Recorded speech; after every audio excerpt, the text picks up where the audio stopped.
A palavra do Senhor, a palavra que é viva, eficaz e mais penetrante do que espada de dois gumes, a palavra que não muda, porque o nosso Deus é imutável. Ele não muda. Ele é o mesmo ontem, hoje e o será para sempre. E esta verdade está muito clara, percebemos isso muito claro na Bíblia, na palavra de Deus. Quero compartilhar mais um texto desta palavra viva e eficaz. Se encontra em Atos dos Apóstolos, capítulo 7, e a partir do verso 6. E falou Deus que a sua descendência seria peregrina em terra estrangeira, onde seriam escravizados e maltratados por 400 anos. E disse Deus: julgarei a nação da qual forem escravos, e depois disto sairão daí e me servirão neste lugar. Então lhe deu a aliança da circuncisão. Assim nasceu Isaque, e Abraão o circuncidou ao 8º dia. De Isaque procedeu Jacó, e deste os 12 patriarcas. Os patriarcas, invejosos de José, venderam-no para o Egito, mas Deus estava com ele e livrou-o de todas as suas aflições, concedendo-lhe também graça e sabedoria perante Faraó, rei do Egito, que o constituiu governador daquela nação e de toda a casa real.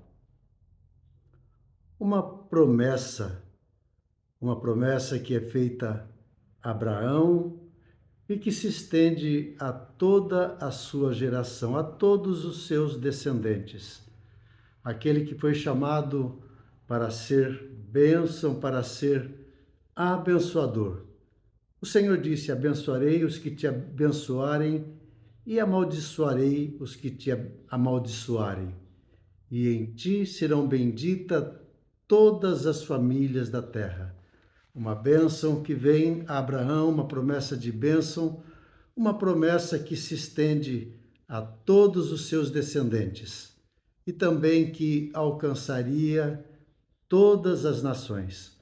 Este é o plano, este é o propósito, a proposta de Deus, de alcançar as nações, de alcançar todos, ninguém se perdendo, mas todos chegando ao conhecimento da verdade. E aqui Estevão começa a expor, a falar desta promessa, a falar de um povo, a falar de uma nação. E aqueles descendentes que são levantados por Deus para que a sua promessa se perpetue, para que a sua promessa seja transmitida de geração a geração.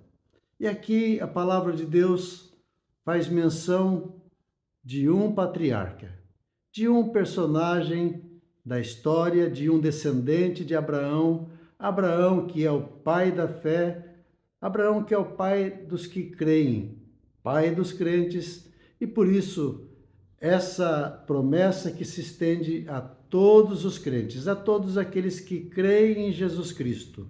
Aqui aparece o patriarca José e diz: os patriarcas invejosos de José venderam-no para o Egito, mas Deus estava com ele. Invejosos de José. E os seus irmãos vendem. 12 irmãos e invejosos por causa de um dos irmãos, e esses o vendem para o Egito. A história se repete, a história continua e personagens dentro dessa história, filhos da promessa, herdeiros da promessa, passam pelo mesmo problema.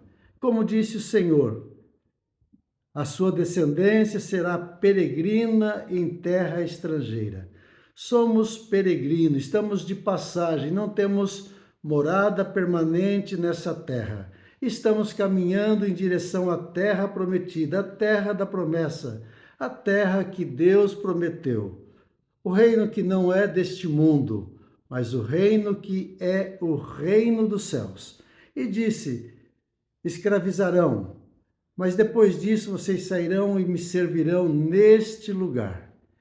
E essa promessa que se estende, essa promessa que é da geração, é dos descendentes, é dos herdeiros de Abraão. E aqui, invejosos, a semelhança de Jesus Cristo, que também foi vendido e dentre os 12, vende e entrega ao Senhor por moedas de prata. Mas aqui diz que Deus julgaria e disse: a nação da qual forem escravos, eu julgarei a nação. E depois disso sairão e me servirão neste lugar. Uma promessa: seremos perseguidos, somos peregrinos nesta terra, caminhando em direção à promessa, somos filhos da promessa, somos filhos de Abraão, somos herdeiros da promessa. E nessa nossa caminhada, passaremos por muitas provas, muitas tribulações, mas o Senhor diz: minha é a vingança, eu retribuirei. Aqueles que te perseguirem, aqueles que te amaldiçoarem, serão amaldiçoados. Em ti serão bendita todas as famílias da terra. Aqui José que também passa pelo mesmo processo, mas o Senhor diz: mas Deus estava com ele. O Senhor era com José. O Senhor deu graça, o Senhor o livrou, o Senhor o tirou da prisão e o colocou no palácio. O Senhor fez cumprir toda a sua promessa. E nesta promessa faz parte a perseguição. A perseguição que vai acontecer, mas Deus vai nos dar graça, Deus vai nos dar sabedoria e passaremos por todo o processo. O processo que passaram os patriarcas, o processo que passou os profetas, homens e mulheres de Deus, o mesmo processo que passou o nosso amado Senhor e Salvador Jesus Cristo. Passou, foi em direção à cruz, mas prevaleceu, foi estabelecido o seu reino que é eterno. Por isso, olho na palavra, ouvidos atentos para aquilo que a palavra de Deus nos revela. E sigamos firmes, resolutos, não olhando nem para a direita, não desviando nem para a esquerda, mas caminhando em direção ao alvo, caminhando em direção à promessa, a terra da promessa, a terra prometida, a terra que Deus nos prometeu que nos daria. O Senhor Jesus disse: não se turbe o vosso coração, credes em Deus, crede também em mim. Na casa de meu Pai há muitas moradas, moradas eternas. Aqui somos apenas peregrinos. Caminhemos na promessa. Não esqueçamos a promessa. Aquele que prometeu é fiel para cumprir. Deus te abençoe, tenha um bom dia. É o meu desejo e é a minha oração em nome de Jesus.